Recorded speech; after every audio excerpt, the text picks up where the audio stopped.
Yeah, they should have this. Oh, okay.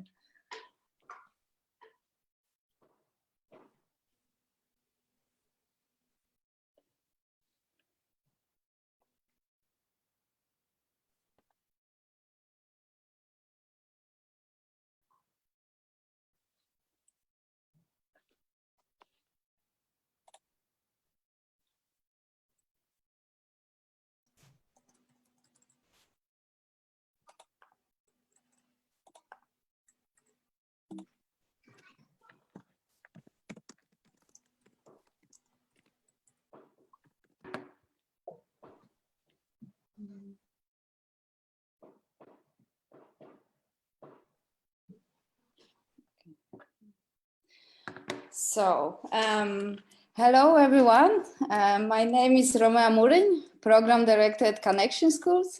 I have the pleasure to introduce our audience to today's speakers, Carola Neugebauer, Associate Professor at Aachen University in Germany, Kostyantyn Mezentsev, Head of the Department of Economic and Social Geography at Taras Shevchenko National University of Kyiv, and Aleksandar Joksimović, Architect and Researcher at OMA AMO in Rotterdam, and also Postgraduate Master of Science from the Belage Institute in Netherlands. So I would like to thank you all for joining us in the panel discussion. Firstly, I would like to mention to our guests today that today our guests are all authors featured on the upcoming first edition of CANaction magazine, Mikrorayons, will be published on the 20th of May. So please all follow up with the news on CANactions on the social media and website. But before we start, guess could you shortly introduce yourself, especially your research on Mikrorayons, large housing asset, which you have contributed with to CANaction magazine. So maybe we start with Carola, if you can start. Yes. So hello everybody, my name is Carola, as Romea told you already. And in this CANaction magazine, I refer to research that we carried out, or that I carried out together with partners since 2007. So already for a long time, I'm interested in this topic. And in the beginning, we started with questions of social-spatial differentiation. So who lives in the large housing estates and why, who moves out, for which reasons, etc.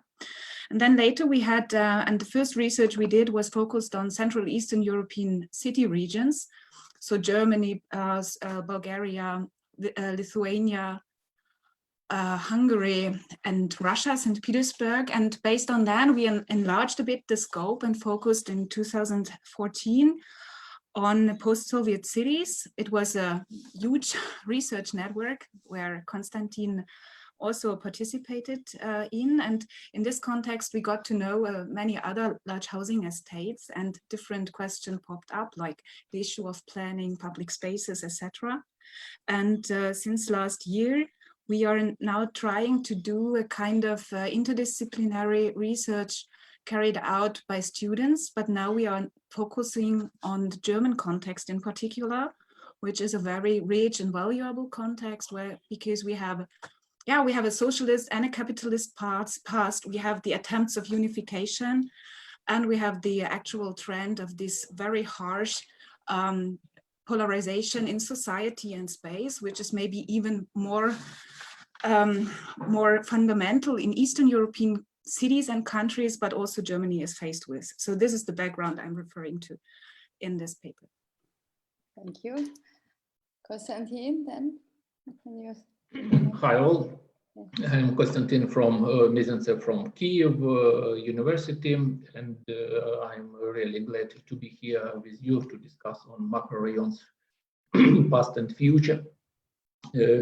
What about our research? Usually when I'm abroad, I like to ask others about, do you know some Ukrainian human geographers or urban geographers?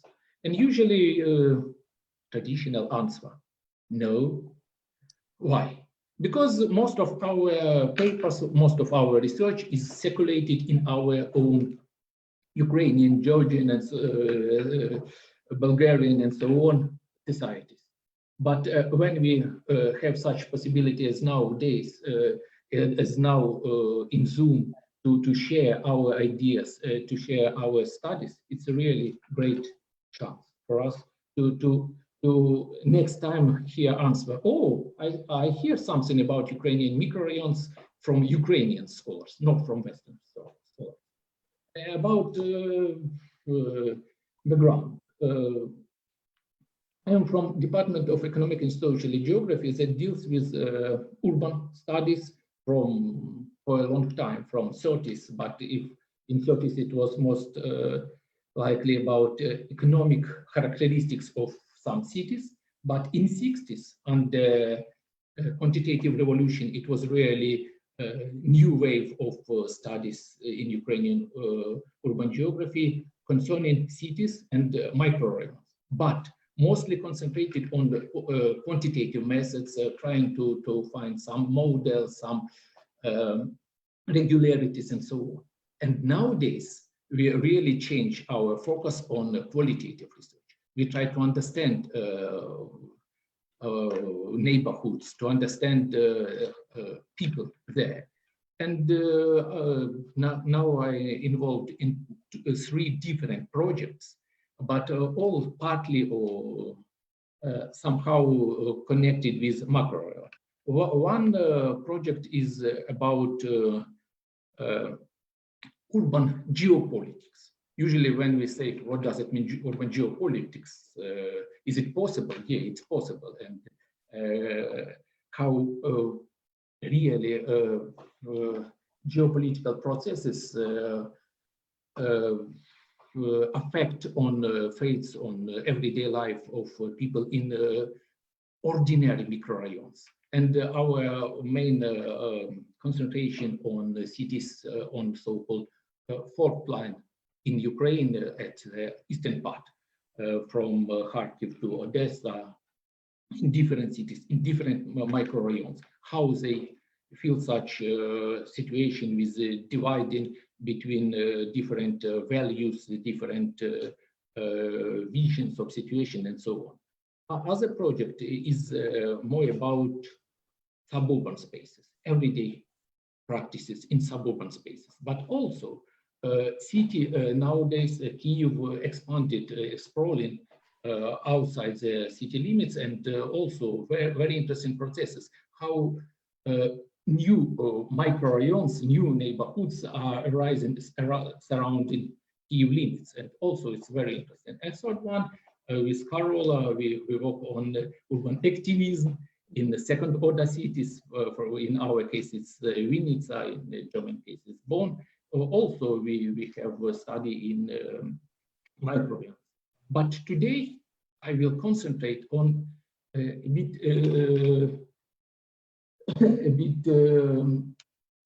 aesthetic question, not about life, but about colors, conflict of colors, grayness of Soviet time neighborhoods, and colored rainbowification of former brownfields alongside with Soviet time neighborhoods. And hopefully later I will discuss more generally about. Thank you. Aleksandar? And yes, as you said, I'm Aleksandar Joksimović. I'm currently architect working in Holland, in Rotterdam. Originally, I'm from Serbia.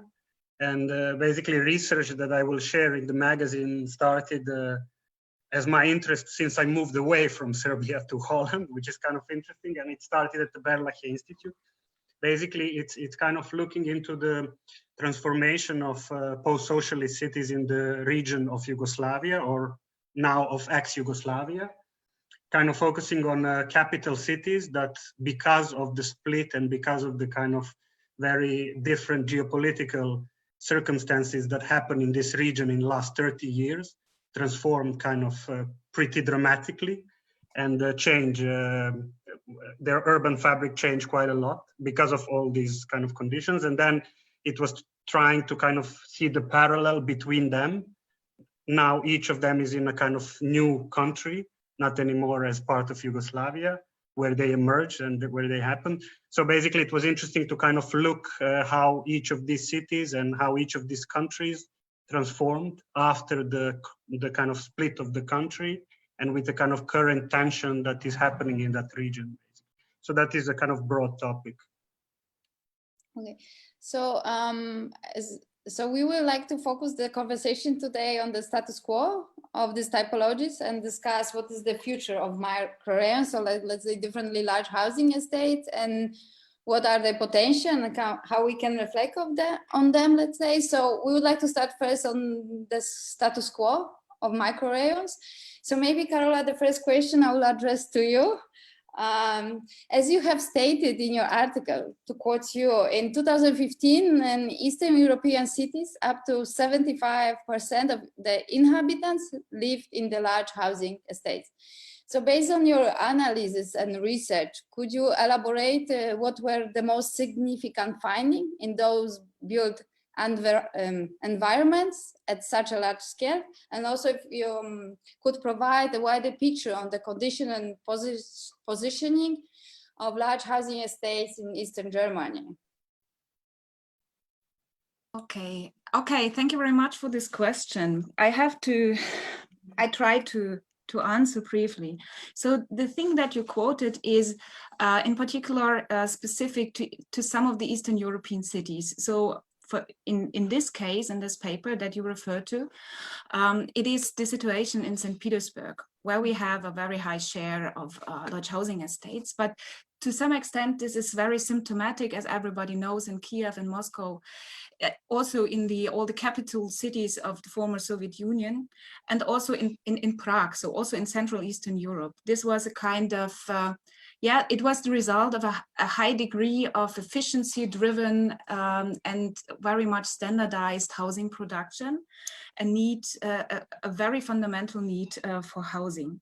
When you now refer to Germany, as I mentioned in the first words, is that we have that Germany constitutes a kind of prism where we can see all the different shades of large housing estates, the different colors of large housing estates in a way. So just to mention, so some statistics in 1990, so during the Uranification, you could say, in West Germany, every 60 resident lived in a large housing estate, but every fourth of the East German lived in a large housing estate. Just in comparison, the East German were more similarly, at least from a quantitative point of view, more similar to the French people, because every sixth in France lived in a large housing estate as well. So it's not just capitalism and socialism, but these figures, it's not that you can take it as a blanket scheme and say that all the Eastern European cities are shaped by large housing estates and the Western European cities are not.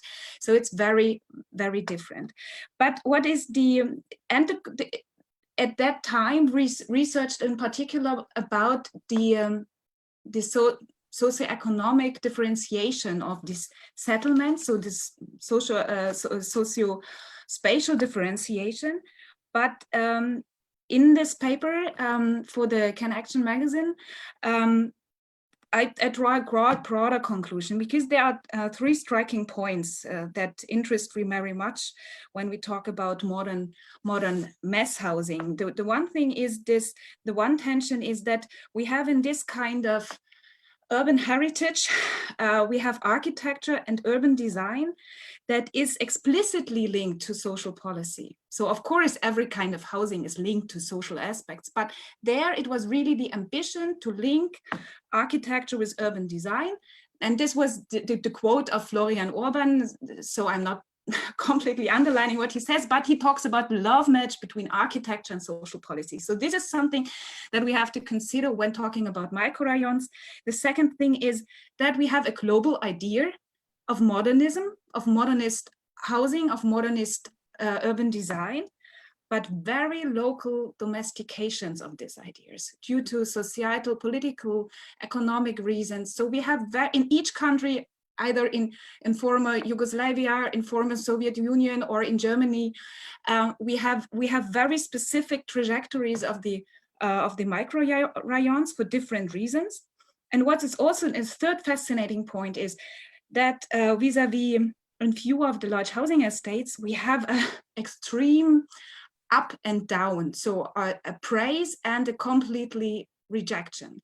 At least this is a finding in Germany as specificity. And when I read through some of the statements before in preparation of this meeting, I was a bit shocked that this kind of discrediting of losing the reputation of the large housing estates and to maybe lose the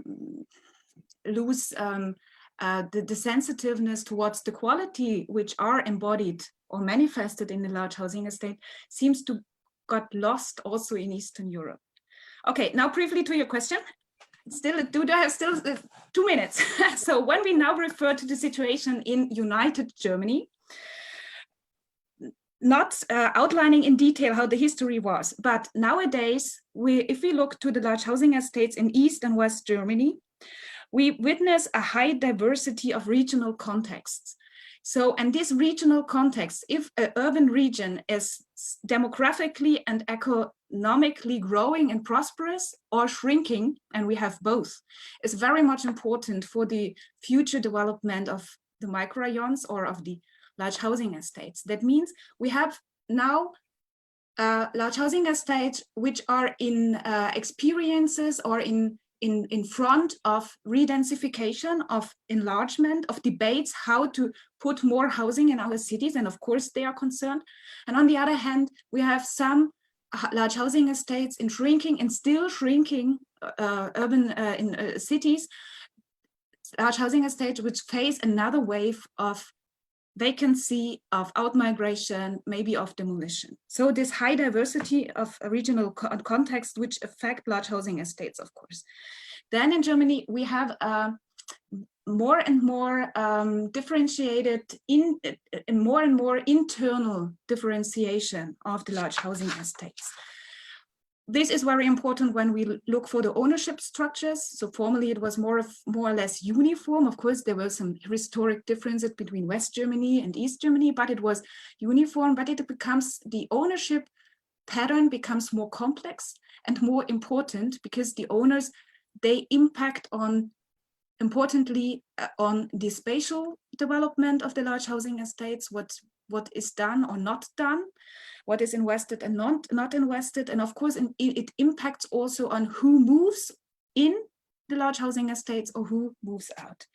And thirdly, we have two predominant trends. We still have a kind of East-West divide in studies on large housing estates. I'm not talking about East Europe and West Europe, but I'm talking about East Germany and West Germany. So rarely the German scholars are coming together in order to research together on the East and the West large housing estates. The key argument is always they are so different. Yes, they are different, but somehow they share more and more similar challenges.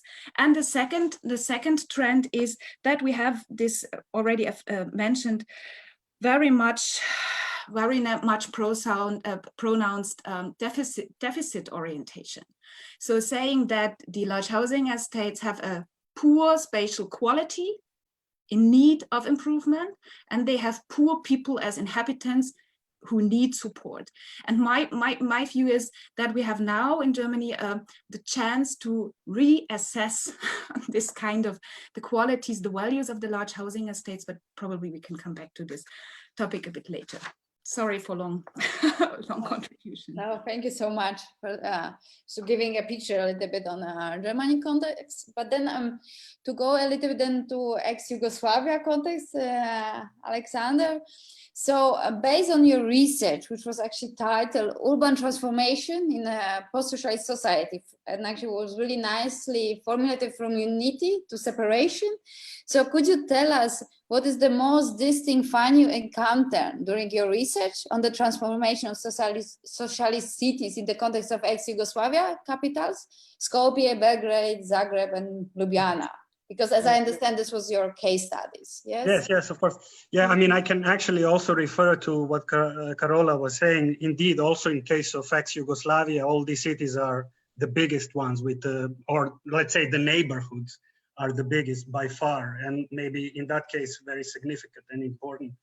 But maybe what was interesting about this region is that all these capital cities that you mentioned, which are 4 that I looked into, were kind of capital cities of different parts of Yugoslavia at that time, or of different regions. And all of these cities got their kind of socialist extensions.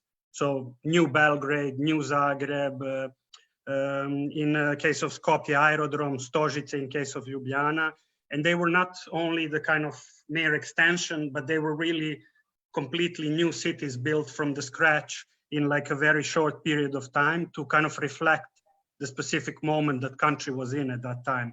And that was this kind of self-managed socialism that was established, and the kind of country that was in between West and East. And what is interesting, I mean, as we all know, soon after this country collapsed, you know, and then suddenly all of these 4 cities became capitals of newly established countries. And basically, despite the kind of desire for a different transformation that each of them had, being a new capital of newly established countries, because of the condition of reversed unity and because they had to kind of find out their new identities and kind of meanings, they all paradoxically kind of followed the same patterns and principles of transformation, which was kind of clearly happening, and it was clearly appearing in all of their urban fabric. For example, I can mention church, which was interesting because during the kind of communist or socialist country, church was almost like kind of forbidden. But then suddenly after the split, it was a means to kind of reestablish a national identity. So suddenly all of the countries or all of these cities were building churches, basically. And in the same time, yes, I mean, each of the nations had their own church. So you had a Catholic Croatian, Orthodox Serbian, or Orthodox Macedonian. But in the way they were all doing the same thing in the urban fabric, establishing this. Or, for example, you had a kiosk, which was happening intensely during the war and conflict, because on one hand, it was kind of individuals' initiatives to kind of do their own thing. But then in the same time, it was largely supported by the government because it was a mean to kind of support already degraded economy that was happening. So, I mean, to kind of sum up, to answer your question, the most distinct finding was this, that beside the great desire to be different and unique, all these cities kind of follow the same patterns of transformation. And in a way, they kind of became ever more similar. Maybe just to go back to what Carola was saying, that each of these cities had kind of different identity, even being built under the same political kind of ideology. In case of Yugoslavia, New Belgrade was a new capital city. So it was built in a very particular way to represent that. New Zagreb was the biggest international trade fair in that time, where Soviet Union and US were presenting regularly. So it was very internationally significant. In case of Skopje, the kind of building of this socialist city happened after Kenzo Tange had the master plan, and that brought together engineers from Brazil, Canada, and USSR. So all of these cities had a very kind of individual importance in one country that was Yugoslavian country at that time. And then afterward, this kind of transformation happened. Thank you. So, Kostyantyn, because as you have mentioned earlier, had really particular, let's say, perception on the Mikrorayons. So in your article, when you describe Kyiv socialist time neighborhood as an ocean of grayness, again, rainbowification, you addressing the realm of the monolithic design of Soviet blocks. So concerning how Soviet time housing was portrayed in the past and how it's viewed today, how much has this perception changed? And are aesthetics a factor that can deeply influence the perception of large housing estates to outside observers? And what are you for the most intriguing aspect of this aesthetics, which influence living condition in those Mikrorayons or large housing estates? Thank you very much, Romeo, for your broad question, and I will try to be more briefly. The representation of Soviet time housing estates nowadays mostly in gray tones, in gloomy words. It's a commonplace for us. Sea of decay, sea of delay, such metaphors are used to to represent large housing in estate, especially in Khrushchevka blocks. But in Soviet time, when there was built mostly, perception was positive. Why? There was nothing to compare. Grandiosity, new urban scale, new approach, new housing, and very important for free housing, improving living condition, and so on, so on. So positive, so nice. But why it with time stay gray instead of so positive? If you look on media, Kyiv local medias from 60s, for example, newspaper Kyiv Вечірній, Evening Kyiv, we will find very interesting characteristics. More common for that time is white. For example, used such phrase, such sentences as slender blocks of white buildings, whiteness impressions, and also some addresses from planners about a great and grateful task to maximize the use of light, joyous colors for new housing construction, to create so-called sunny, truly sunny neighborhoods with huge green parks, gardens, and so on. But now perception is a bit other. Of course, it mostly depends on state of neighborhoods, state of housing estate. In positive way, we could hear some perception, some characteristics about heritage preservation, about large green spaces, even about the 15-minute city concept implementation in that time, and we could reinvent it nowadays. But mostly in negative way, such perception. When mentioned about especially dwellers of such neighborhoods as alcoholics, as losers, and so on, we hear, especially in our nowadays medias, it's a negative association. It's some kind of stereotype of greatness. Estates are described as gray and concrete, despite the really large green spaces in between houses block. Concerning your question about aesthetics, maybe rather not aesthetics, but rather colors, and not a factor, an actor. Maybe color is an actor in such microrayon developments. How they influence on outside observers? Maybe the same as if you go to a toy shop. Firstly, colored, bright toys catch your sight, and after that, but not gray. You don't look on great toys, but after that you will think about functionality, and after that, colored or functional. What is the better? The same situation nowadays. When outsider go to such neighborhood, oh great, oh gloomy, but if you come inside this area, you will see really huge green areas, but maybe not in good state, but it's really huge green areas, low-rise buildings, low density. It's all positive, it's all advantages. But mostly in media, we hear about grayness, about sad side of the situation. But functionally is more effective in compare with many new housing estates from 2000s. So may I? I mean schools, kindergartens, hospitals, transport accessibility, and so on. It's really more effective in compare with colored new housing estate or residential complex on the far outskirts of the city. And also other interesting aspect, when we screen the local media from the first half of the 60s, it shows that in fact, the idea of bringing bright colors into such neighborhoods instead of monotony of housing estates emerged in the 60s. But because of some subjective certain circumstances, it was not realized and called for add colors. have remained overwhelmingly as a just appeal. But why? Maybe because of lack of quality materials, one of explanation. Others, a need for rapid mass housing construction. We have no time to think about colors. We think about square meters for people.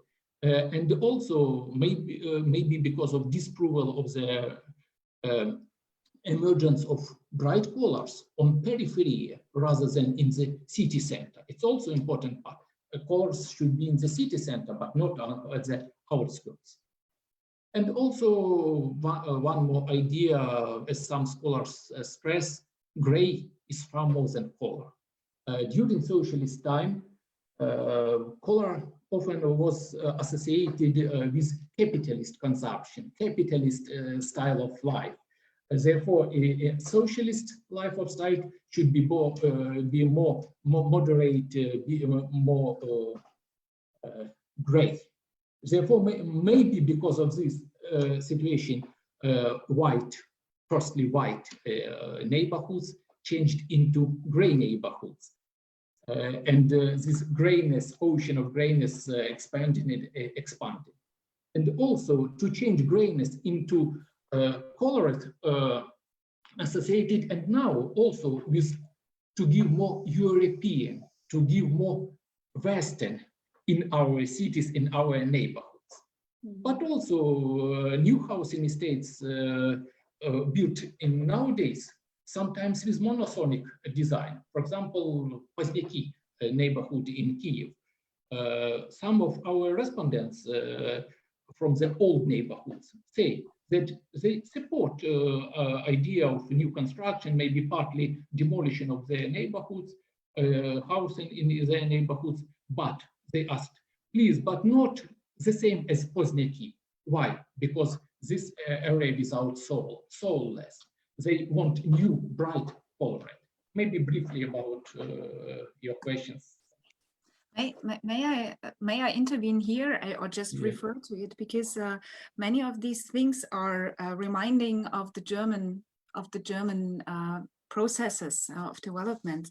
What I want to highlight is in particular the cleavage between the internal perception by the residents, the residential satisfaction of the residents living there, and the external discourses. And this external discourse by media, Kostya, you mentioned, Konstantin, you mentioned the media. So this is something that has been proven twice in German history. The first, the kind of discrediting the large housing estates, starting from the 1970s, 90s, in the 1970s in West Germany, when we had already this kind of sociological studies where the people, okay, they were not yet so much satisfied because the trees were little and some infrastructure was missing, but in general, they were very much satisfied with. But the general discourse was about this monotony and the huge scale of these settlements, etc. And it ended up really in this kind of discourse that became very prevalent. And there are recent studies showing which components contributed to this negative discourse, which in the end, it was a discursive practice, but in the end, it became very tangible, namely the stigmatization of these neighborhoods. And then it happened a second time, after unification. So when the GDR collapsed and acceded to West Germany, the reputation of the large housing estates were high. For the same reason than Konstantin mentioned, for the Soviet context, right? But it was a kind of blanket assumption that our East German housing estates would have to follow the negative trend of the West, what the Western large housing estates went through. And so this discourse and also the accompanied with really spatial changes and social changes in the structures of the neighborhood, it was really, really important aspect in this kind of where we are now in the large housing estates. And this is important to understand because in Germany, we never talked about the technical infrastructure or the equipment, if you have energy retrofitting or not, we had it. So it was not the topic of quality, but still it was this kind, you know, not this technical issues, but it was this discursive practice. And today, if you listen to it, the residents are satisfied by explicitly the modernist ideas of urban planning: greenery, pedestrian network, silence, this courtyards which are free of cars. You have all the facilities and services in walking distance. And to be honest, if you look through the Eastern European big cities, it can be much worse than socialist housing microrayons. Even our West German students, when they came 2 years ago to Kyiv, or 3 years ago already, yes, they were very much impregnated and dominated by this Western scheme, oh, all the large housing estate is shit. But then they looked on the large housing estates there, they made some drawings and some field work, right? And then they went through the new, together with our Ukrainian students, went through the new housing estates. So, oh, this is shit.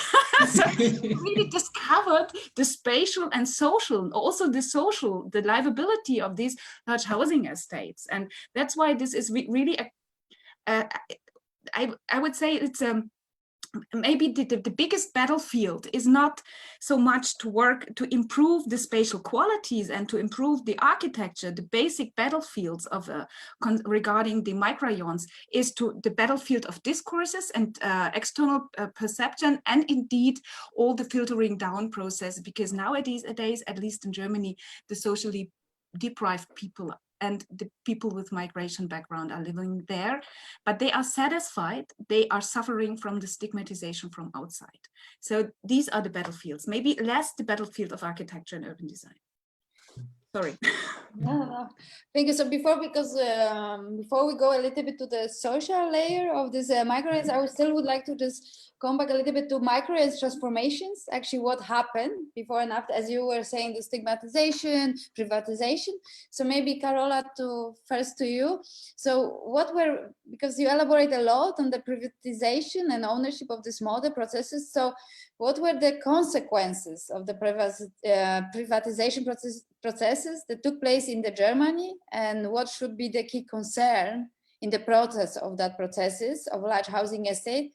And especially maybe in your opinion, what was the most successful approach to this transformation? Or let's say private public ownership, like based on maybe your case study, which you were examining. Okay, the privatization in Germany is different than the privatization that we have in Eastern Europe. So it is not a privatization by individuals. When we talk about more complex home ownership patterns in Germany in total, we are still talking about big owners. So, and historically, the big owners were housing associations. So this kind of welfare associations, right? And there is a kind of difference. So when you look to the large housing estates in West Germany historically, there we had on this I did not elaborate so much in the paper, but there we have a kind of mixture. We have we have parts of modern housing estates. The biggest majority belonging to investors and homeowners, housing associations. And then we have smaller parts with detached and row houses and other housing typologies that belonged to individual owners. So already in the 70s in West Germany, they paid attention to a kind of mixing up different kinds of ownership structures, so renting and individual ownership. So just a side note, and this is important, it proved already to be important at that time, because the kind of satisfaction and commitment to a settlement is also next to the time of residence, so the how long you live there. It's also depending on your rental status or as an individual owner. But what happened in East Germany is that 15 and now, you know, this is now the relation to East Germany and to Eastern Europe, 15% of the formerly housing associate of the formerly property of the housing association had to be privatized by 2003 in order that the housing associations can get rid of their old debts. Yeah, so they committed themselves by contract. Once we get money from the state to refurbish, modernize our housing estates or our housing stock, we say that afterwards we will sell 50% of it.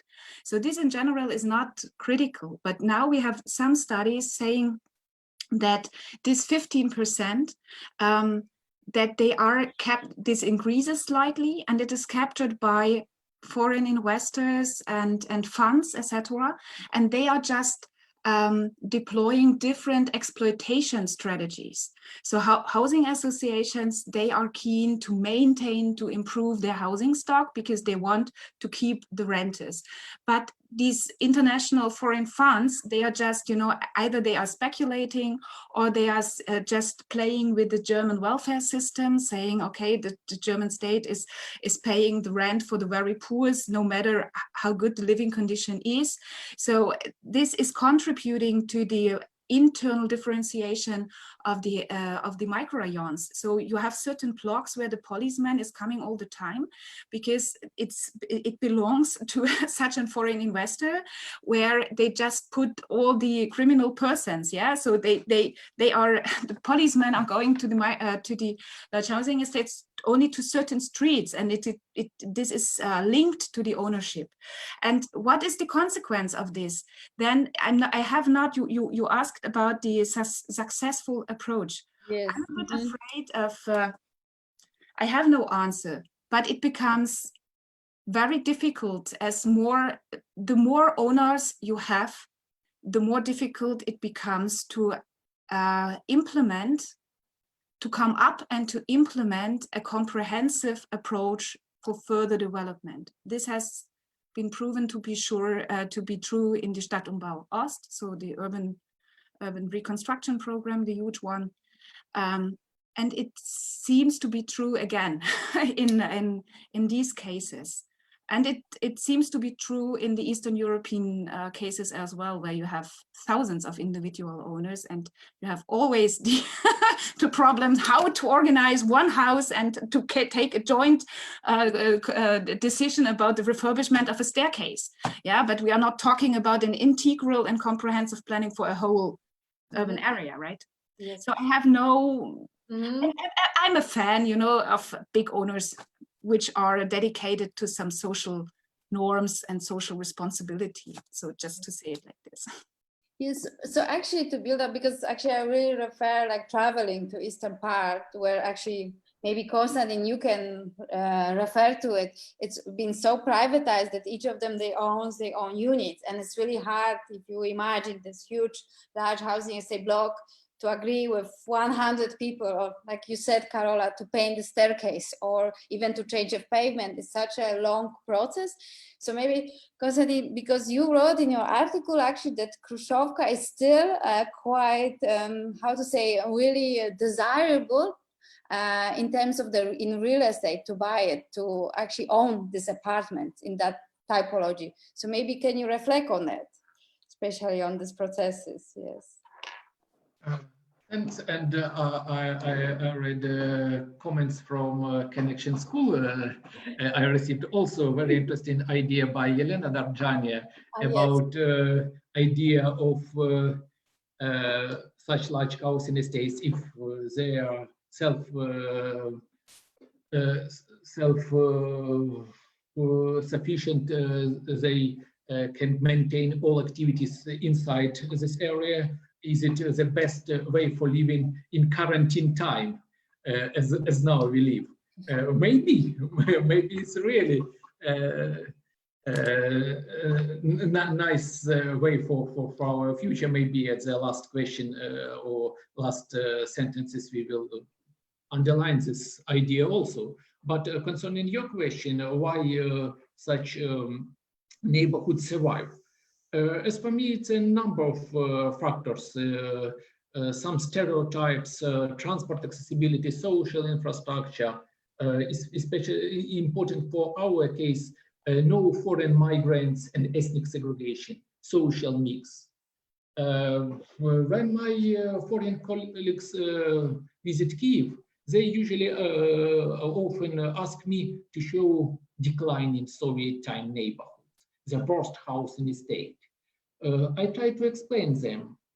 There is no deteriorated neighborhoods, no decline in neighborhoods, no classical urban decay here, no strong segregation. I have nothing to show them. And why large houses in the states survive and maintain such demand for them? Firstly, about stereotypes, long-time stereotypes that you should live in the same neighborhood for a long time. Like as if you all your life work in the same enterprise, it's perceived positively. The same if you all your life live in this neighborhood, it's also positive. You are veterans for this neighborhood. As a tradition, it's better to have an own apartment in private property. If it will be in less prestigious neighborhood, then rent a flat in more prestigious neighborhood. It's my own. It's better to live in such neighborhoods. It's also an important reason to support them. And not so popular in our society to change the area of residence depending on incomes. We're not so mobile. If we live in one neighborhood, maybe our grannies will also, grandsons and granddaughters will live here. Another reason is a transport accessibility, social infrastructure that more likely is better here than in the new high-rise concrete jungle. School, once more, kindergartens. And very interesting, we found in our some interviews that residents from the new houses prefer to use schools and kindergartens in such neighborhoods, in large house neighborhoods from Soviet time, instead of the new ones, because they for free, because they with sometimes better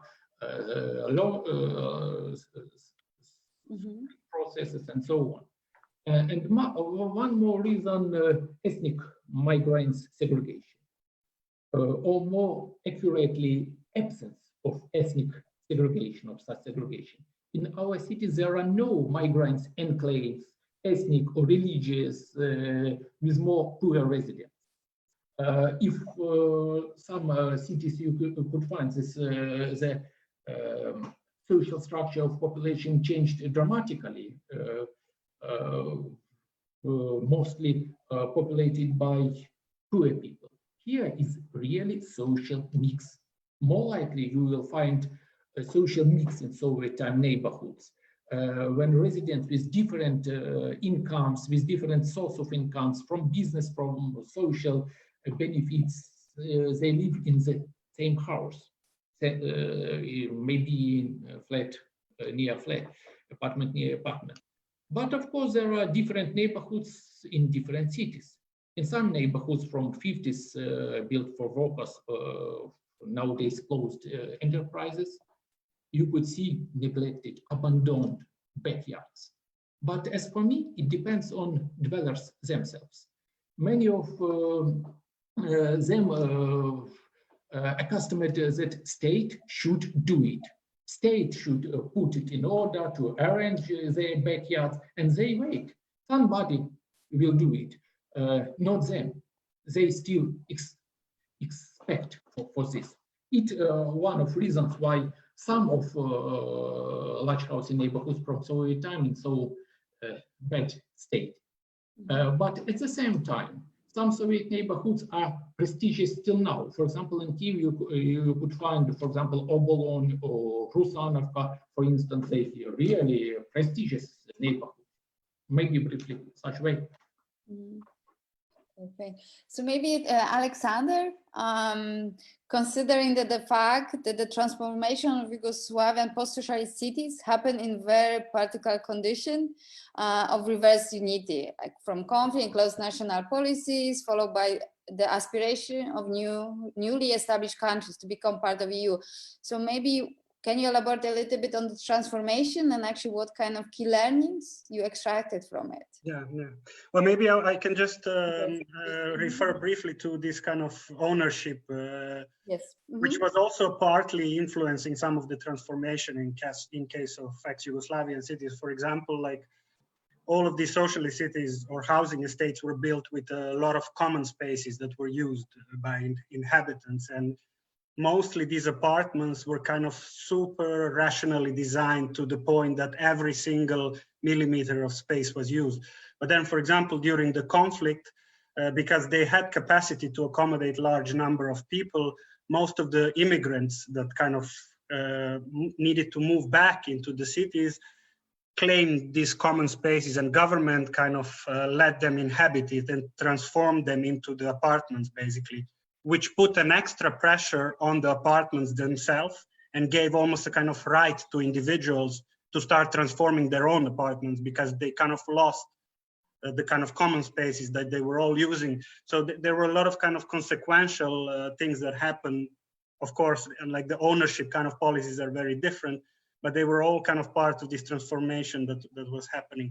But I mean, going back to your question, I think that the fact that despite the very kind of rigid and top-down planning that was behind all of these cities, they showed, in this case, they showed the kind of great ability not just to accommodate new kind of ideologies, but actually to even embrace some of them, these different ideologies that were happening during the time, or maybe perhaps the fact that they were built from the scratch with such a kind of strict manner made them able to do so, to accommodate all these kind of new things that were happening. And in case of Yugoslavia, the transformation happened very briefly, in a very fast way and very radical. And so kind of followed with this like very different geopolitical tension of war, post-war condition, then the kind of tendency to join EU, and so on, like in the newly established countries, identity struggle. So basically, and also these cities, these post-socialist cities, were intentionally used almost as a black canvas for these improvisations, experiments, and other individual opportunistic also developments. And I mean, this could serve as an example for their ability to transform, which could perhaps be both kind of frightening and also liberating in the same time. So I think that is what was quite interesting in this case, because it also happened in, let's say, 30 years. Mm-hmm. Thank you. So maybe like as we discussing already to existing a little bit strategies and policies which are existing, or let's say emerge after this transformation. So it would be nice to actually reflect on them. So maybe Carola, because in your article you describe distinct policy regarding large housing estate. You mentioned urban redevelopment East program, and also all the assisted program, which actually refers to privatization, or like housing stock privatization. So could you reflect on which strategy best succeed to rescue the housing industry from collapse and to develop more sustainable urban structure in East German cities? So yes, and would you propose any alternative model as a better approach? We don't hear you. We don't hear you. You're now we hear you. Yes. Now. Children are crying around. So yes. So yeah, the urban redevelopment East program. This became necessary because we produced by the end of the 90s. We produced a high.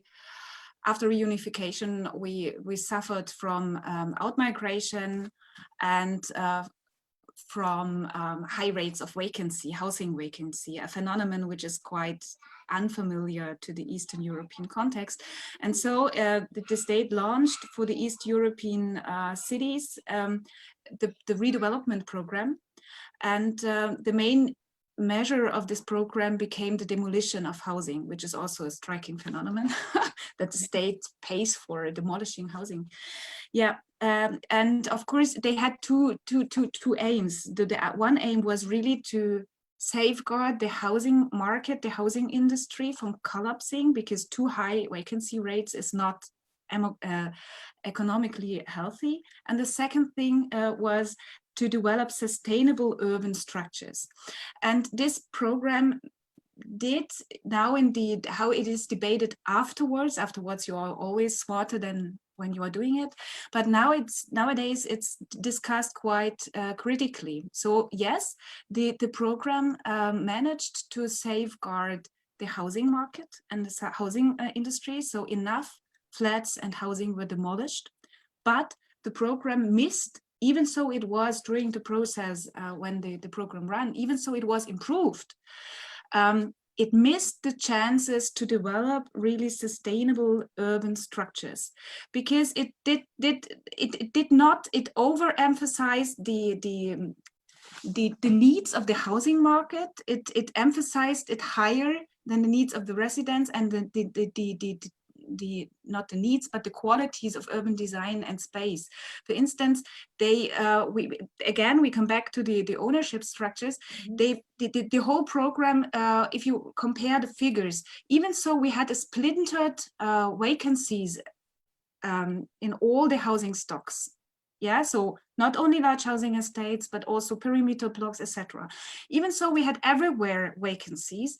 The program was focused on the large housing estates, and the most of money was invested for the demolition. And what did they demolish? Not what the urban planners say it would be best, not what the urban planners say it would be best to demolish this and this and this, but where the owner was agreed to demolish. At the same time, they, after socialism, we were in need of commerce and shopping centers, but where did they put the commerce and shopping centers? They did not enhance the integrally planned centers of the large housing estates, but they put it at the outskirts, so that you really drew all the capacities to buy it, you drew it to the outskirts instead of reinforcing, So we did a lot of mistakes that were not done in the other housing segments. And you could now ask the question, okay, why all this shit happened to the large housing estates and not to the other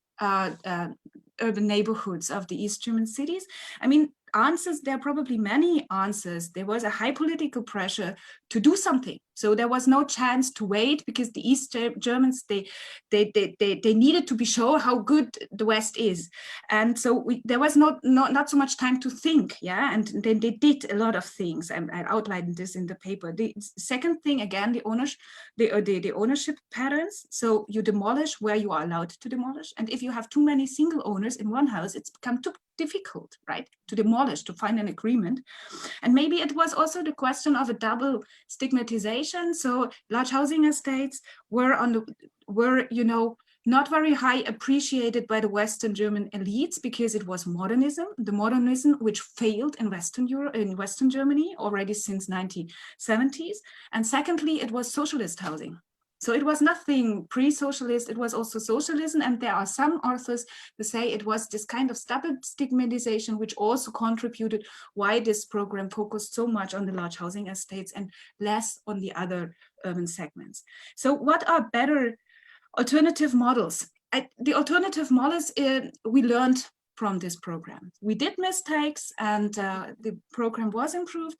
And now it is the question how we will design and manage the second wave of redevelopment, which is in front of it. The second wave of shrinkage, or the second or a new wave of redensification and urban growth, what I mentioned before, the diversity of regional context. And I hope that we do it in a more sensitive, value-based and not deficit-oriented, but value-based approach, where we really highlight what we mentioned already before, the spatial qualities of these modern, at that time, innovative neighborhoods. Just to be brief. Yes, so maybe because we're receiving a lot of questions, we'll answer them, let's say we address from the Facebook questions afterwards. But let's say, Aleksandar, to base on it, because you have indicated in your article a really interesting point actually about ex-Yugoslavian cities. They transform, and to quote you actually, from a clear representative of distinct ethology into a collage of seemingly random possibilities.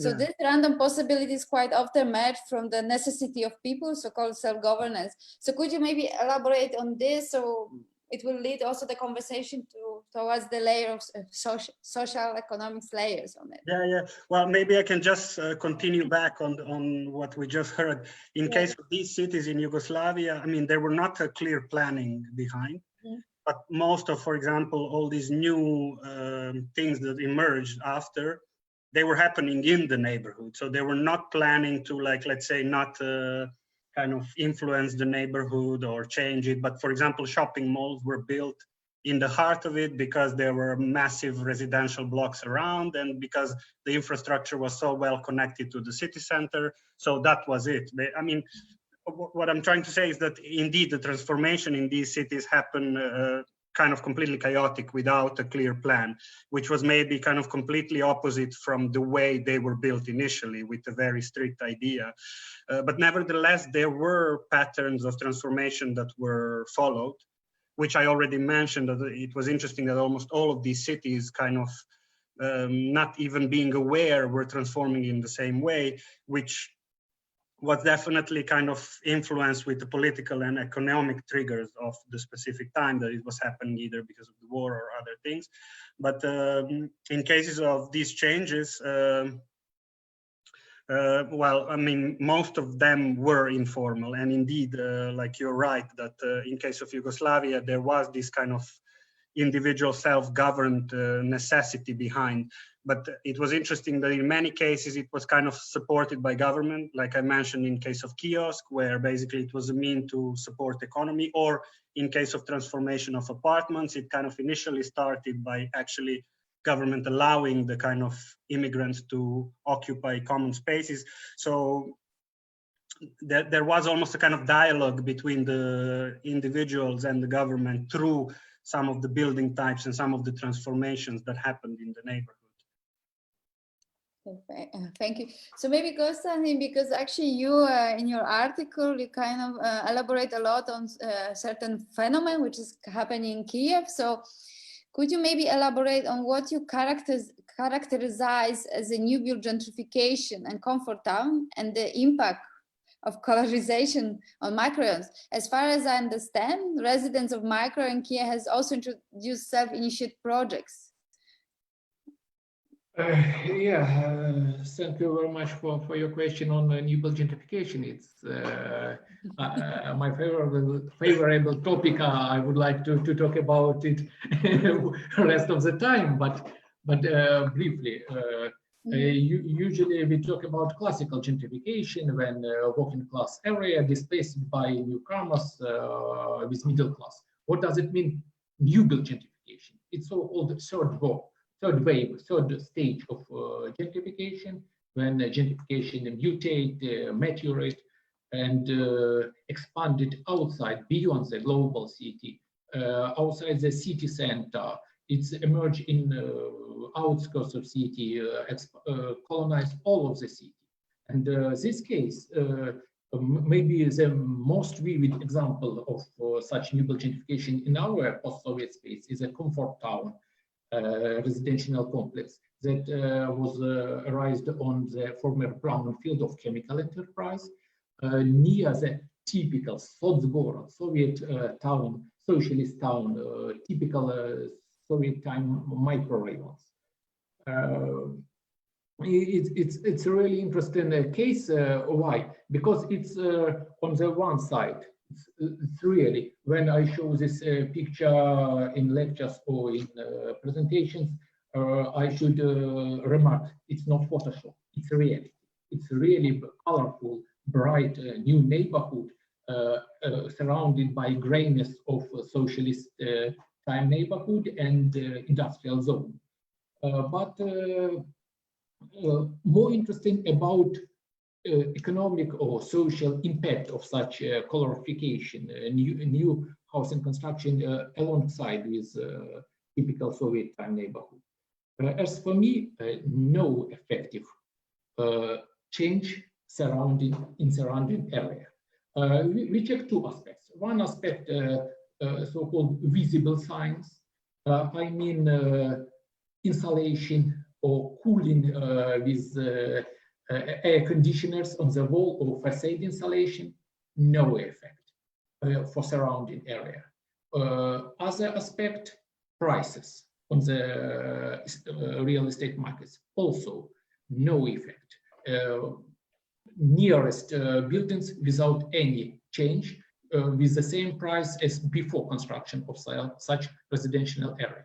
And also other aspect very interesting, we try to understand social communication, social contacts in between these two neighborhoods, Soviet time and a new gentrified area. Mostly, we could say about so-called island of prosperity, but at the same time, this island in the archipelago of indifference, without any contacts, real close contacts, each other. Therefore, in this case, it's rather some islandization processes when a new housing emerged in the outskirts near former socialist neighborhoods, but without real economic or social impact. But as for me, such a new residential complex is really very interesting phenomenon that will have impact on the area, maybe in future. First of all, where do you live? Oh, near Comfort Town. Wow, I know this, because it's really picturesque characteristics. It's a symbol, new symbol of Kyiv, really. Usually we talk about symbols of Kyiv when we on the board on the river of Dnieper. We could see domes of from 11th century monastery, golden domes. We could see Mother monument, huge Mother monument, Motherland monument from Soviet time, and skyscraper from capitalist time of the city. But also at the same time, such new housing, large housing complexes that emerged in Kyiv, also new symbols of the Kyiv. And in future, hopefully it will be some effect, but nowadays not so effective. And some remarks concerning previous speakers about programs, how to deal with such large housing neighborhoods. No programs really.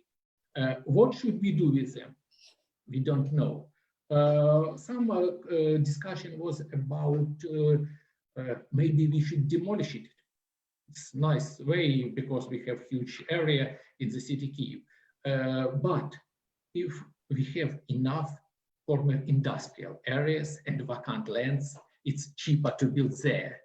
And these neighborhoods are waiting for next stage when their turn will be in the agenda for city administration. Maybe if I can just add a small thing to this.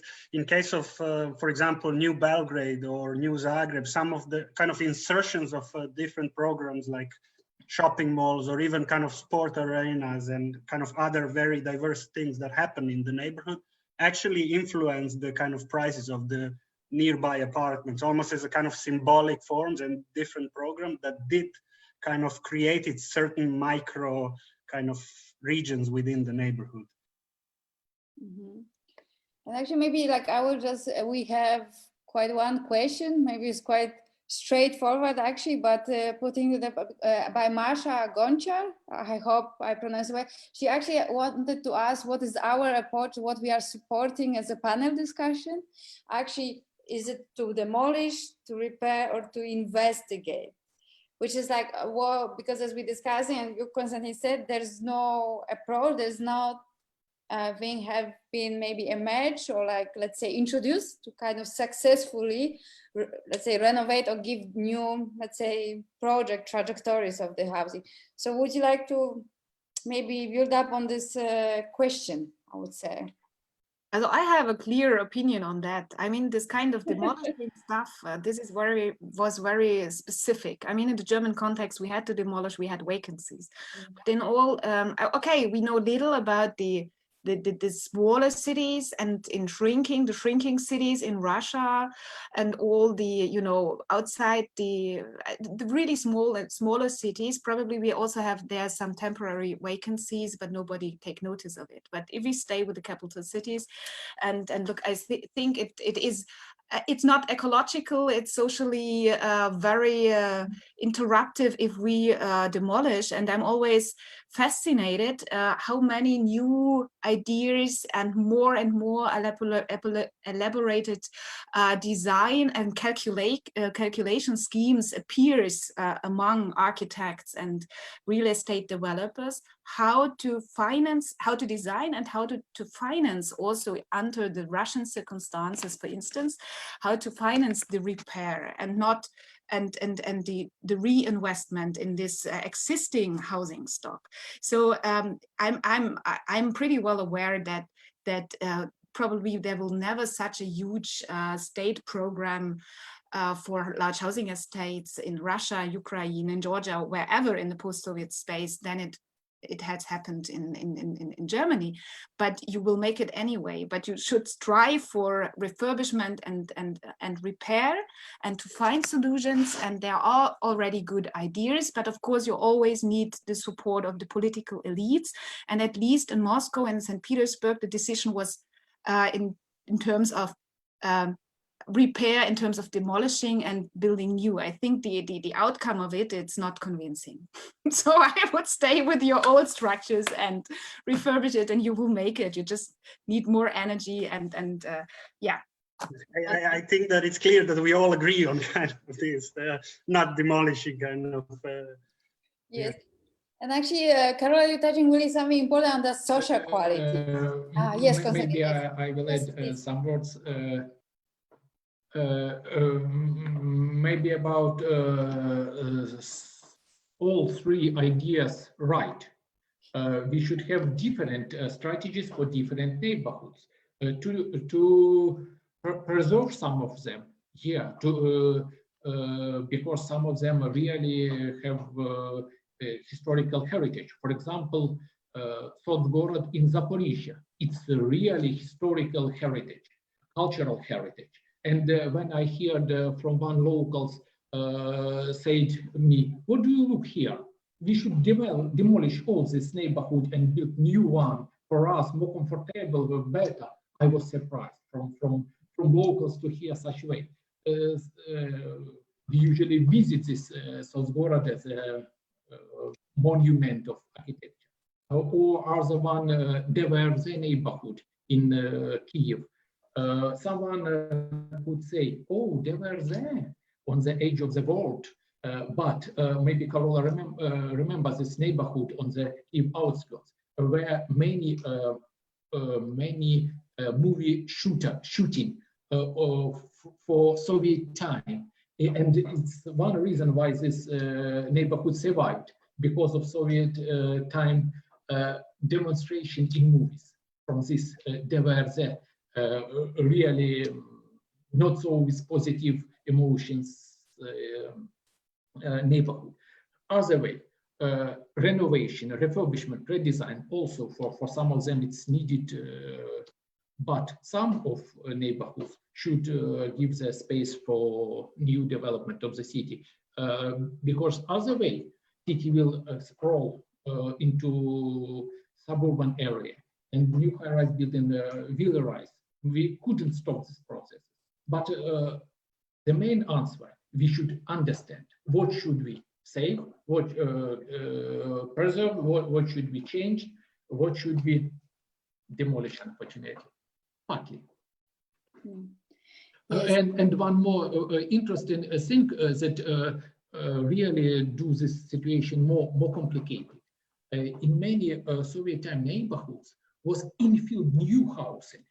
In green areas former, in vacant lands, new high-rise buildings inside of this neighborhood. What should we do with this building? Demolish it with all, or repair Soviet time neighborhoods the same style as a new building, or demolish new building here? I don't know how to do in this case. I mean, Konstantin, and in general, I agree. This is a lesson we learned also, that there are rarely one fits all solution. Yeah, so you need a careful analysis. But I just want to sensitize for two challenges that I perceive as an external, as a foreigner, right? What I perceive is the one thing is that we have to differentiate. The one thing is, okay, to preserve something as a monument. So this is a new wave in Germany, and you mentioned the Sotsgorod, where you put something on a monument preservation. I'm not so much talking on that. These are the single cases where you really put, where a settlement structure deserves legal monument preservation measures, right? But what is, how to say, at least in the urban practice, what is underdeveloped, I would say, in most of the Eastern European countries, is this kind of evaluating and preserving the key structures of such neighborhoods. And of course you can re-densify them, but I saw from St. Petersburg really nice drawings where they, and not only drawings but also calculations, what you could do to put some 1 or 2 floors on new stories on the top, things that we also did, yeah, so that you can densify but still preserve the structures. But unfortunately, the urban reality as it runs, at least in Kyiv and other cities that I visited, is that the politician or the decision makers, and I don't want to claim always the politicians, but the decision makers, that they are not very attentive to this way, because it's the benefit that you gain is smaller than if you demolish and build something new, and it's more, you have to invest more ideas, more team play, more complicated elaborated planning schemes. But this is what you need. And if we would now say as a panel discussion, yes, go ahead, sometimes demolition is nice.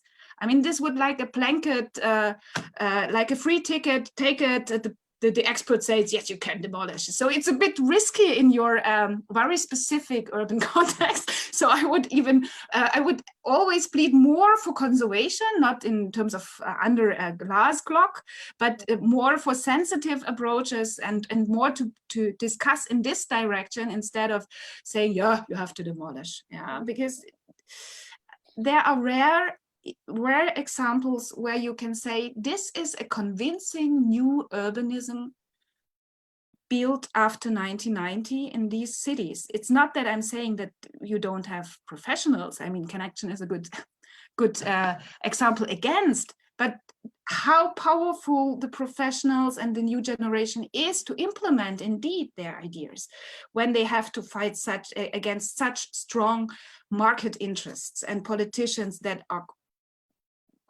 colliding with them, cooperating closely with them.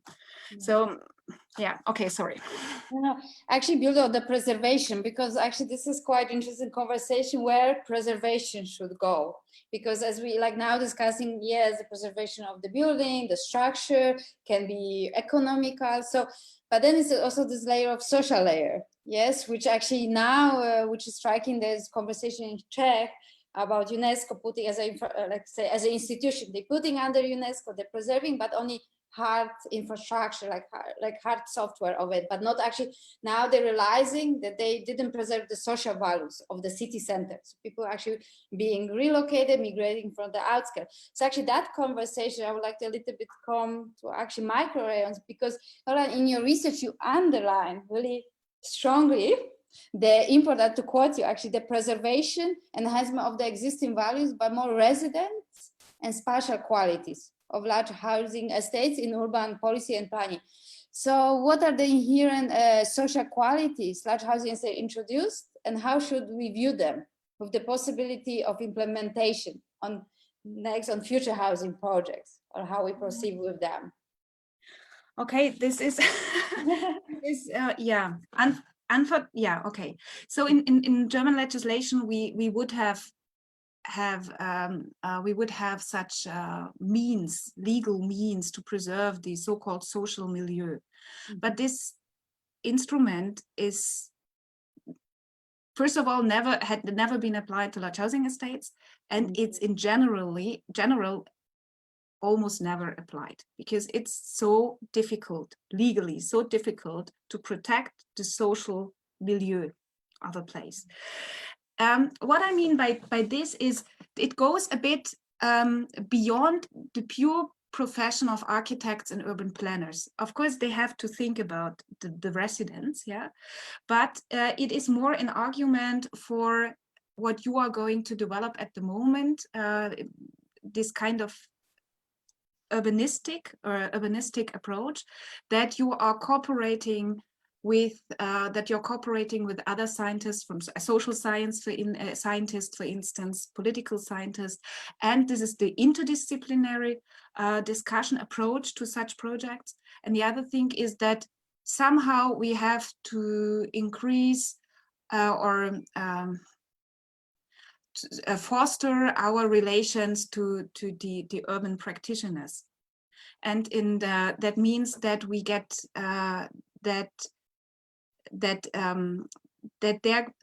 the sensitiveness towards the social aspects is supported. What I mean in the German context is that we have in the large housing estates different communities. So what we can see are really a social network of communities. And this is not a question if they are Germans or migrants. So in Cologne-Chorweiler, for instance, which was the largest housing estate in the German federal state of North Rhine-Westphalia, so really one of the big Western housing estates, there we have nowadays 80% of people with migration background. But they appreciate in particular the community life, and since they are so satisfied by the community life and so satisfied by the spatial qualities, they become active. So they create a livability of this neighborhood, which is really intriguing, which is really fascinating, and this is something to preserve.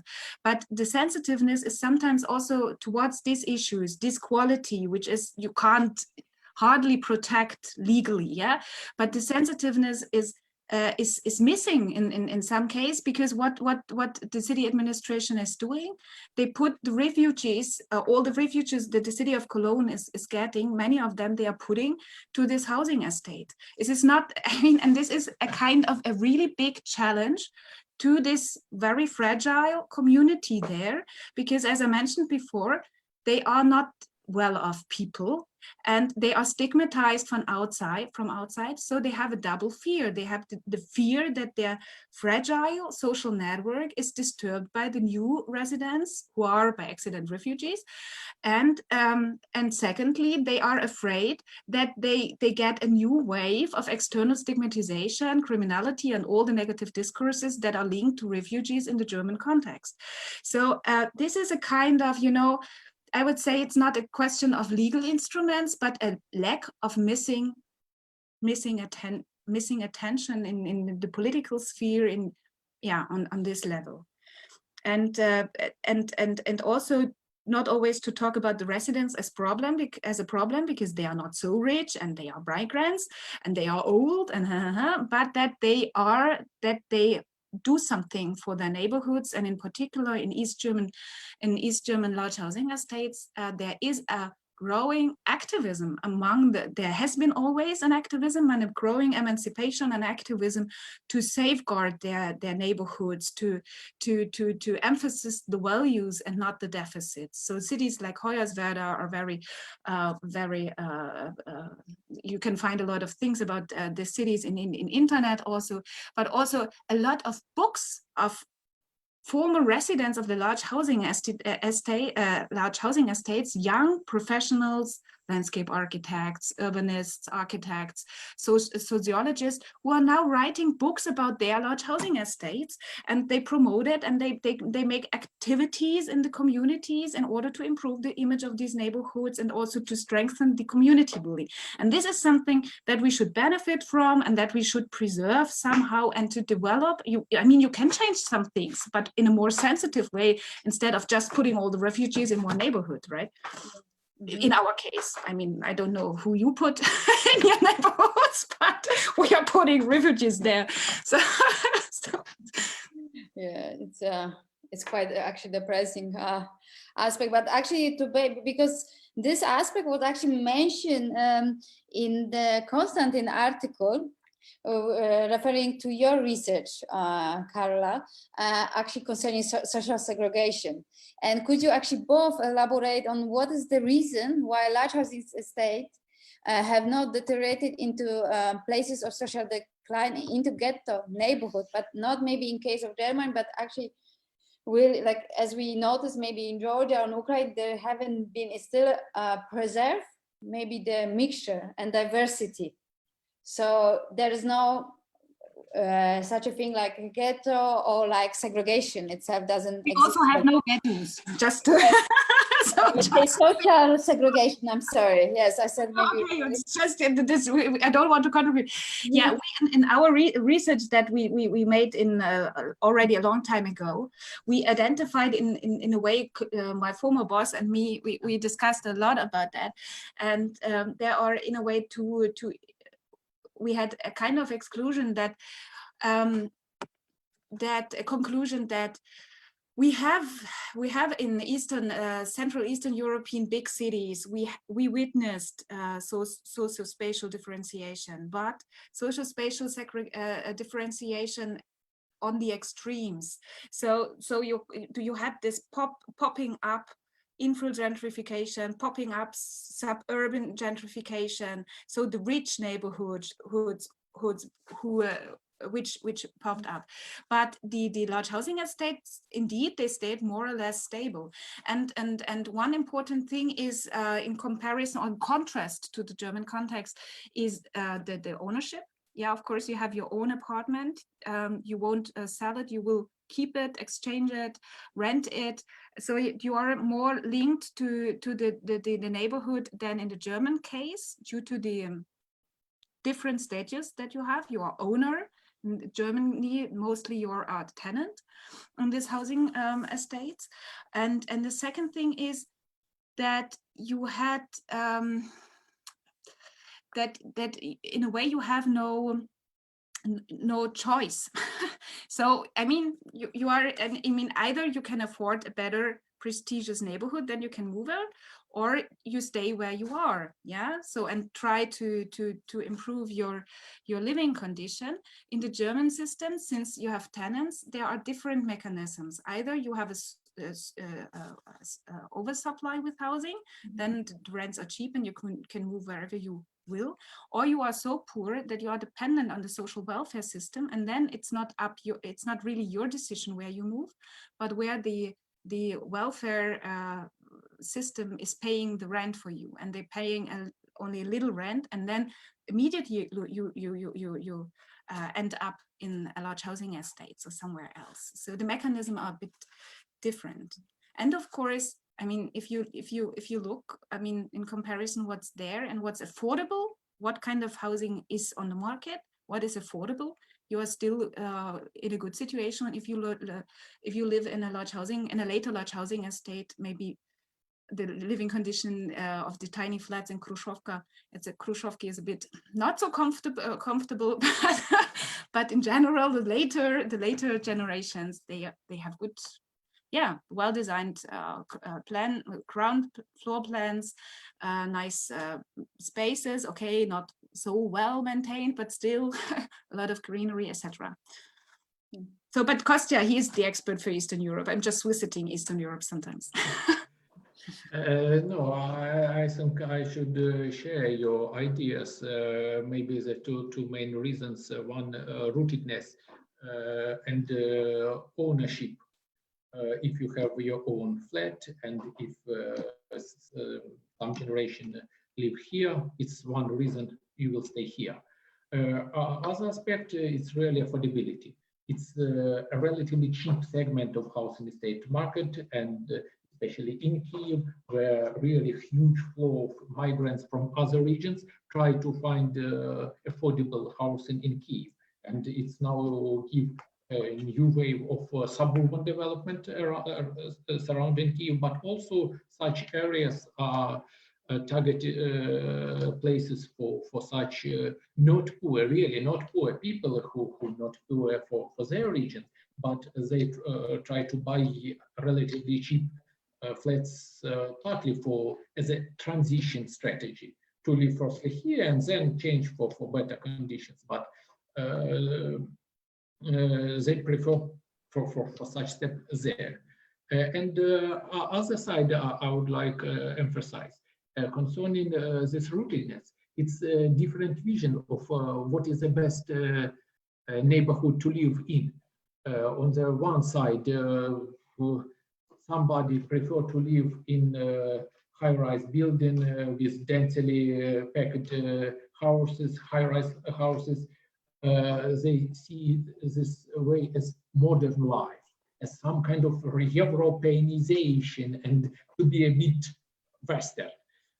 But others prefer to live in a low-rise, low-dense Khrushchevki neighborhood as the best place for living. And very interesting, when we ask respondents from Sotsmisto, typical Soviet time neighborhood, most of them say, we have no desire to change our place because we live here for a long time mostly, or whole life, and we prefer to stay here later. But some of them say, but if we will get apartments in colored blocks here for free, we are ready for change. Therefore, also this social or perceived aspect also important. We are patriots, we are local patriots, but if for free in colored buildings, we are also ready. Maybe so. Yeah, it's interesting. So maybe both of you, just Carola and Kostyantyn, because so what are the needs and measures that could allow actually existing large housing estates to adapt to the future trends, actually to the new living conditions, but also do we have the need and capability to appropriate them under new social cultural systems?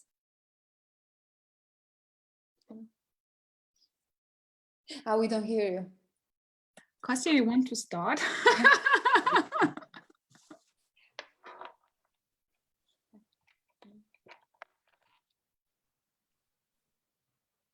Romea, repeat the question. It was too complex. I'm tired. Okay, sorry, because I will try to, because what we're trying to now, let's say, wrap it up, I would say, the last questions, and actually it would be nice to talk about, let's say, priorities or like future trajectories of this large housing estate. Of course, we can design the new model ownerships, we can have a new typology of architecture, but actually how we could actually appropriate them. So what kind of, let's say, how we adopt, as you say, Khrushchevka is too small, but we have such a big, large public space, which gives security, green area, this direct proximity to it, and certain also ownership of it. So how we could adapt to also this kind of, let's say, new social cultural systems. So for example, not entire, let's say, buying apartment for entire life, which is actually change. People want to buy or rent in short term. Maybe they don't want to actually own this apartment, but rather to rent them. So how it could be, because now they are so privatized, so it's hard to agree, adapt them to maybe more collective or cooperative. So how would you rather, let's say, take them, the current status of them, and what would be suggested to adopt them? Or let's say, I hope now I gave a little bit. I see. So I think that on the one hand, it's nice that during this kind of discussion, we agreed that there are certain spatial qualities that are worth to discover, to promote, and then of course also to preserve and to sensitively develop. And the question is then now also, okay, we have the spatial qualities, and it's not the stereotype of inhuman architecture, unwelcoming public spaces, etc., that that is so often emphasized by media discourses, but in contrary, that we have a lot of qualities that we have to become more aware of and to enhance. And now the question is how to do so. So I also saw you referred to the floor plans, and of course we have this and the different housing, the different sizes of the flats, which shifted also the equipment, balcony or without balcony, loggia or without, and this shifted from one housing series to another. So we have a kind of improvement process in the history of this large housing estate construction. I would say that there is a certain richness and diversity of floor plans, and even so, I'm not an expert, which is still good under current conditions. Yeah. So and at least for the German context, where I know a bit better the construction, there had also been the thinking of the planners how to make the floor plans flexible, which walls you can take off, etc. And there is a nice website on maybe we can share that, a German one, but you see how prestigious, how stylish, how fashionable such panel blocks became in Germany among architects, among hipsters, right? So there is a trend to reevaluate it, and sometimes you have to promote such links instead of demolishing links, etc. But I have no kind of advice how to do it, because if you really want to benefit from the different floor plans, small flats for pensioners, which do not need so much place, bigger flats for the families, etc. This would mean that you have a certain flexibility and a certain circulation in your housing markets. And this is at the moment, as Kostya mentioned before, and you also stated this kind of flexibility on the housing market is not giving, because everybody's more or less sticking to his flat, because the economic possibilities are not given, and there's also not so much housing. I mean, yeah, housing available to move to. So this is one of the critical challenges, but this goes beyond any activity of a planner or of a local activist. The second thing is that, so this is housing policy. The second thing is that you need, of course, I mean, we can't leave the Khrushchevki as they are. We can't leave the large housing estates as they are. They need technical modernization. And somehow, I mean, you have already good examples, and somehow this process of technical refurbishment has to increase and step by step, or accelerate, and step by step also how to say, pay attention to the living environment, so to the playgrounds, so that we don't end up with many fences and everybody. Yeah, so it's really something that is very much linked to activism, and where actions like activists like CANaction and other projects and some pilot projects on the local level can really create some convincing results. And then if it's about the redensification of the microrayons, of course the planners and the decision makers, they have to pay attention to kind of social and spatial quality. It can't be like that in front of next to the riverside you build up new high rises, and then because this is the most prestigious part in the large housing estates, and you produce new injustices.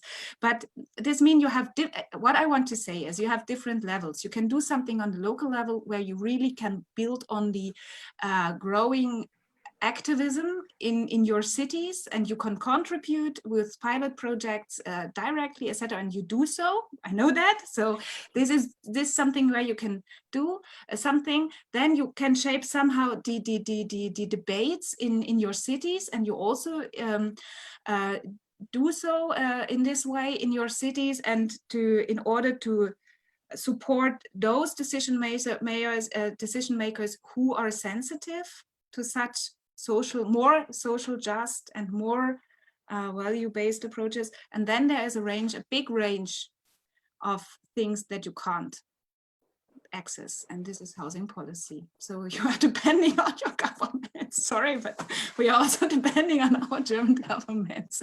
This is out of your reach. Sorry. Maybe I'll add some remarks concerning three aspects. First aspect, apartment space. Second aspect, technical refurbishment, and third aspect, label of Khrushchevki neighborhoods. Firstly, space. As for me, it's more than enough demand for such space in different neighborhoods of the city. For example, new housing construction also with so-called labeled smart flats, smart apartments with the same square meters area. Therefore, it doesn't question. It's more than enough. Are the more important technical refurbishment? Who should do it? It should be some program supported by city administration, but also it should be supported by inhabitants, dwellers. Usually it's not so easy because of social mix. Some with high incomes, others live on just on social benefits. It's really not so difficult. How it should be? It should be just a municipal program for technical refurbishment. As I saw this picture in Tallinn, for example, it was really impressive. Former Khrushchevkas with the same facade, with the same windows, with the new technical infrastructure, and so on. It's really program works. We asked how it works on the Kyoto Protocol funding. Also possible way. And the main complicated question about label of Khrushchevki. Because usually Khrushchevka, it means not positive. How to change this attitude to this label Khrushchevka? It also should be some kind of information attack, information program, how to change attitude to this phenomenon. To live in Khrushchevka or to live in history, maybe. Because question of space, it's not question of space, flat space. For example, in $1 million apartments in Manhattan, you also could find the same flats, but it's labeled Manhattan. Here, label is Khrushchevka, and we should think about this information approach, how to deal with it. Maybe if I can just add one thing in case of kind of ex-Yugoslavia, what happened was that, I mean, mainly the kind of, spatial qualities were there when the neighborhood was built, because it was built in many cases almost in a prime location, like close to the city center, next to the riverfront, in a nice green area. But what was often kind of considered as a negative aspect of them were that they were mainly monofunctional, kind of. And basically, these kind of transformation that happened during the time with these insertions of very diverse things, actually kind of, in a way, you can, as an architect or urban planner, dislike it, but it kind of brought a new life in some ways to some parts of it, which was kind of interesting. So it was also this programmatic aspect that was influencing a lot the kind of desire to live in that neighborhood, which I would say in the last 10 years changed dramatically. Or it became way more kind of desirable to live there than before. But have you noticed any emerging projects or instruments or policies or maybe bottom-up initiatives which were happening actually in ex-Yugoslavia context? In ex-Yugoslavia context, many of the things were really kind of happening ad hoc very often. So there were no like kind of very big policy behind to preserve the neighborhood. Mainly, it was not to say abused, but in many cases, like there were potential in it in terms of scale, in terms of a number of residents, and in terms of, let's say, good infrastructure and empty space that could be inhabited for different things, and it just happened to be inhabited with different things. And it's funny enough, of course, like kind of architectural, especially, it was ruined many of initial ideas, but it brought also different kind of positive things to the neighborhood. Okay, thank you. I think we really exceeded actually how we planned it. The whole panel discussion is supposed to be 1 hour. I think I really thank you for staying that long. It took much longer. So thank you, our guests, for joining this panel discussion, and actually also thank you directly for contributing to Connection magazine. We are really grateful. And this is actually the first time we did a panel discussion online, and we planning to do it every Thursday. So I hope we'll have another possibilities to meet, and also our audience to join us. So thank you again. Have a nice evening. Thank you. And I hope we'll have a pleasure in another time to continue on that conversation. Thank you very much. And maybe a last remark, as for me important, microrayons have a future. Their time is not over. Let's think what will be later. Thank you very much all. Thank you. Thank you so much. Bye.